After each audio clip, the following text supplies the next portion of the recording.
Hello friends, welcome back to medico Shiksha. मैं हूं आपका दोस्त संतोष पंडित। दोस्तों, आज के वीडियो में हम बात करेंगे एक इम्पॉर्टेंट कैटेगरी फार्मास्यूटिकल पिक्टोग्राम, जिसके अंदर हम डिस्कस करेंगे डेफिनेशन, ऑब्जेक्टिव, डिजाइनिंग एंड कुछ एग्जांपल्स। तो चलिए दोस्तों शुरू करते हैं।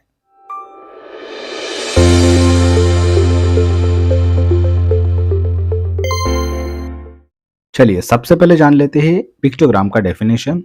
जैसे कि आप जानते हो, यूएस फार्माकोपिया हमेशा से ग्लोबल हेल्थ को इम्प्रूव कराने के लिए अलग अलग स्टैंडर्ड्स, एसओपीज एंड गाइडलाइंस को सेट करते हैं, जैसे pharmaceutical manufacturing, compounding, biologics and other field के गाइडलाइंस। एंड पिक्टोग्राम को डिफाइन किया था 1989 के कॉन्वेक्शन में। Pictograms are standardise graphic images that helps to convey the information on medication, जैसे instructions, precautions and warning. So graphic images के through instructions, precautions and warnings product की label पे देने की एक बात की थी, जिसी को हम पिक्टोग्राम्स बोलते हैं। चलिए अब समझते हैं पिक्टोग्राम को डेवलप करने के पीछे का ऑब्जेक्टिव। बहुत सारे केसेस में देखने को मिलता है कि सिर्फ प्रिंटेड इंफॉर्मेशन जो मेडिसिन की लेबल पे अवेलेबल है वो पेशेंट को इनफ नहीं होती है फॉर बेटर अंडरस्टैंडिंग, एंड जिसकी चलते poor interpretation and improper use of medicine हो सकता है, जिसका किसी भी पेशेंट के हेल्थ पे एडवर्स इफेक्ट हो सकता है। इसीलिए पिक्टोग्राम का रोल बहुत इंपॉर्टेंट है पेशेंट को पेशेंट काउंसलिंग प्रोवाइड करने के लिए, एंड साथ में कंप्लीट इंफॉर्मेशन उस मेडिकेशन के बारे में इन विजुअल फॉर्म। एंड इसीलिए यूएस फार्माकोपिया ने टोटल 23 फार्मास्यूटिकल पिक्टोग्राम्स को डिजाइन किया फॉर बेटर पेशेंट एजुकेशन। चलिए अब समझते हैं पिक्टोग्राम को डिजाइन करने के लिए क्या क्या गाइडलाइंस अवेलेबल है। सबसे पहले pictogram should be simple and clear, use familiar object and symbols, design simple realistic pictures with limited content, use multiple stage pictures with caution, use the whole body image as isolated organ may cause confusion, use background space and size appropriately. If used, color should be as realistic as possible. सो इस तरीके से एक pictogram को design किया जाता है।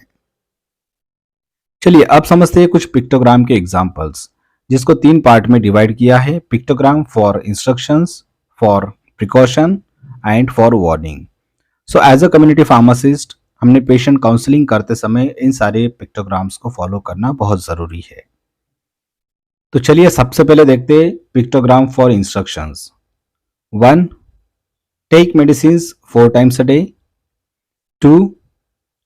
Take medicines 4 times a day with meals and at bedtime. 3. Place drops in the ear. 4th, take medicine at night. Sedative hypnotic drugs mostly night में दिए जाते हैं.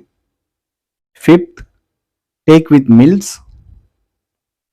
6th, inhalers for COPD, जैसे asthmatic patient को inhalers दिए जाते हैं. 7th, complete the course. अक्सर होता है कि हम डोज को कंप्लीट नहीं करते एंड जिसका आगे जाके रेजिस्टेंस हो सकता है या थेरेपी कंप्लीट नहीं हो पाती, इसीलिए रेकमेंड किया जाता है इस पिक्टोरियल फॉर्म में कि आप डोज को कंप्लीट कर दीजिए.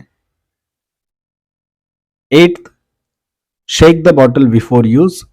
सस्पेंशंस होती है जिन्हें हमें शेक करना पड़ता है, सो बॉटल के ऊपर मेंशन भी होता है shake well before use. 9th, take with glass of water.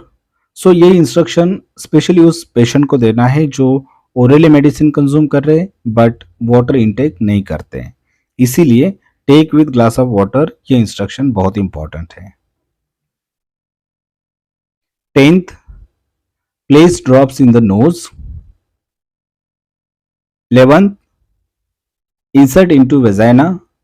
सो कुछ टैबलेट, कैप्सूल्स, पेस्ट्रीज जिनको वेजाइनल रूट से इंसर्ट करना होता है, इसलिए इंस्ट्रक्शन बहुत इंपॉर्टेंट है. 12th, insert into the rectum. Example is suppository. 13th, place drops in the eye. 14th, take 1 hour before meals. And 15th number is take 2 hours after meals. So ये सारे 15 पिक्टोग्राम्स आपको instruction base पे help करेंगे। तो चलिए अगला segment देखते हैं, पिक्टोग्राम्स फॉर मेडिकेशन, जिसमें प्रिकॉशंस हमें लेना है। 16 नंबर पे है यूज एज अ गार्गल, इसे हमें ड्रिंक नहीं करना, इसे हमें सॉलो नहीं करना। 17, do not store near heat और सनलाइट, कुछ मेडिकेशन जहाँ पे हीट सेंसिटिव होते हैं या फिर डायरेक्ट सन की एक्सपोजर से वो डैमेज हो सकते हैं, डिटोरिएट हो सकते हैं, इसीलिए ये प्रिकॉशन लेना बहुत ज़रूरी है। And 18th is store in the refrigerator, कुछ मेडिसिन होते हैं जिनकी storage condition 2 to 8 degree Celsius के टेम्परेचर पे होती है, जिसकी वजह से वो ड्रग स्टेबल होता है, वो फार्माकोलॉजिकल एक्शन दे सकता है। अगर किसी का टेम्परेचर एक्सीड हो जाता है तो वो ड्रग डिटोरिएट होगा and desire pharmacological action patient को नहीं मिलेगी, इसीलिए ये प्रिकॉशन लेना बहुत ज़रूरी है।